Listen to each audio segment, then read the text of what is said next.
What's up, everybody? I'm Corey Knapp. This is 90 on Peachtree, and what a weekend it was for Atlanta United. For a team that didn't win its match, it got two great moments from two of its biggest players, and we're going to talk about how big that can be moving forward this week on the show. The weekend that was for Atlanta United was grand opening, grand closing, as Jay-Z says on Encore. It started out literally 47 seconds in with Josef Martínez hitting an absolute banger against Orlando City, marking his return to that stadium with supreme authority. It's Brooks Lennon playing further forward than usual. Josef Martínez has scored in just 48 seconds against his favourite opponents at his favourite venue. He is tormenting Orlando City yet again. And then the grand closing, of course. Miles Robinson in extra time in the Gold Cup, tie game, nails the header into the net, goes bananas, throws his shirt off, and was just a signature moment for Miles in his career, for the U.S. men's national team where they're at in their development, and really for Atlanta United too. Viene Acosta, la sirve, arriba!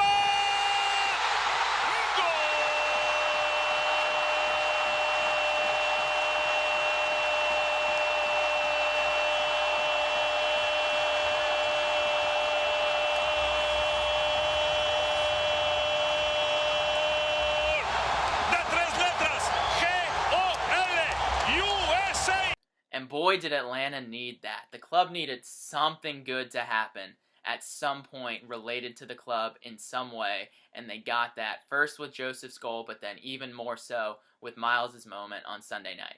And yes, the goal is what's going to stand out, but Miles put in an excellent performance the whole tournament for the U.S. men's national team. He played every single minute. He was a best 11 selection, and he was going up against really solid international teams throughout CONCACAF, and that's big for him. And that's big for him bringing it back to Atlanta as well as he continues his development. It should give him a big boost personally when he returns to the club and gets back into playing league matches every couple of days, once a week.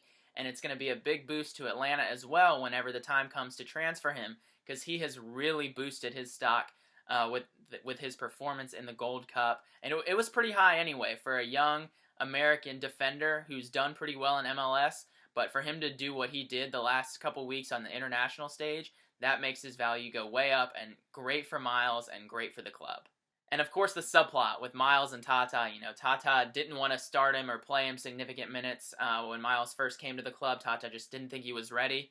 And I don't think there's any bad blood between either of those guys. But just what a cool moment and what a fun storyline and kind of full circle moment for Miles to score the game-winning goal, to be so locked in and lock down the back line on defense against Tata's Mexico team, his notoriously high attacking, high scoring style, and for Miles to put on that performance and kind of show Tata, like, I very well may not have been ready then, maybe I thought I was, but I'm certainly ready now, and I am that guy now, is just such a cool thing to see.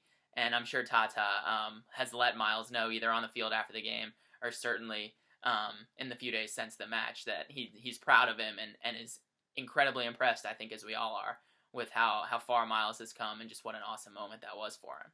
And as cool as it would be, I don't think we're going to see Tata back in Atlanta United if Mexico lets him go. And with both Miles and George Bello, remember, Miles is still just 24, George is 19. George started the final at left back. They both got huge, big game, big stage experience throughout the tournament. Obviously, the biggest one in the final against Mexico. And it's even bigger given just how young they are and how infrequently so far they've played on those big stages. And that's big confidence for them individually that they can bring further to their play with the U.S. national team, as well as when they're playing with Atlanta United. That's going to give them confidence, and that's going to allow them to further grow into team leaders and be guys that players can look to and say, you know, and they can lead and they can help and say, yeah, I've been at this stage, here's how we kind of figured it out, here's how we got from point A to point B to playing in the final, to winning the final, and that's something that Atlanta definitely needs a lot of right now. And now going back to just how fun and needed that moment of just celebration was for Miles, for George, for Brad, for the whole Atlanta United team, to see them all in the locker room celebrating on George's IG Live. You had players from the team jumping into the comments, congratulating him, making fun of him, making fun of George being in the locker room but not being able to drink the champagne. And that was just, you just saw the love and just kind of the release emotionally and the celebration of those guys who have been through a tough couple years with Atlanta United to have really earned a well-deserved celebration and great bonding moment with their teammates. You had Josef posting the goal and shouting out Miles on Twitter. You had him shouting out Miles, George, and Brad on Instagram.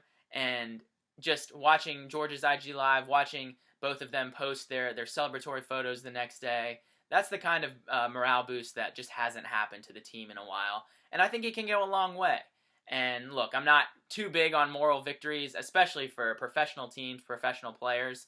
But at this point, Atlanta's got to take whatever it can get wherever it can get it. Now, is it going to make a giant difference on the field and in results right away? Probably not. But that emotional catharsis, like we said, and the genuine team-wide celebration, even though they weren't all there together in the same place, was just so very much needed for the team, and something that I think they can build on. And I'm sure when they all got back this week, they were just given big hugs and big congratulations from the team. And that's something that just can lift everyone's spirits. Again, we've seen it the last couple weeks. They seem a little freer when they're playing in matches. They just seem a little looser and are allowing themselves to have a little bit more fun. And something like this with two of your young studs coming back, Brad coming back too, and being able to just have that fun again, have that celebration with the team, is something that can really propel the team.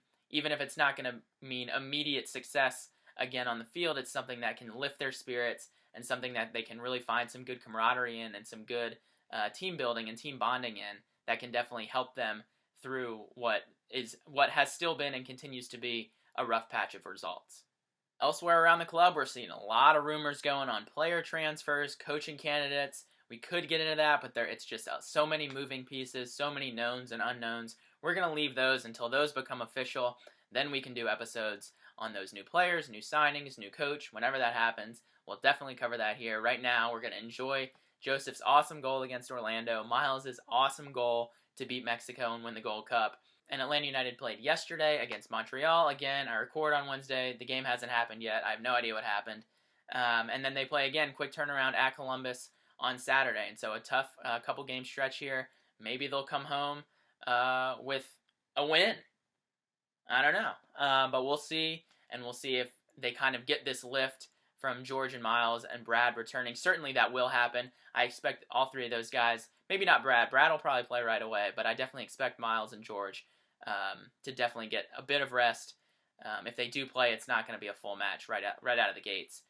But once they're fully back integrated into the team, Barco too, coming back from the Olympics, whenever he's back, we should start to see some good consistency in lineups and hopefully some better results. And we will hopefully talk about those and more next week on 90 on Peachtree. Be sure to tune in. Subscribe to 90 on Peachtree on YouTube. Follow us on Twitter. Follow me on Twitter at Corey the Napper and Instagram as well.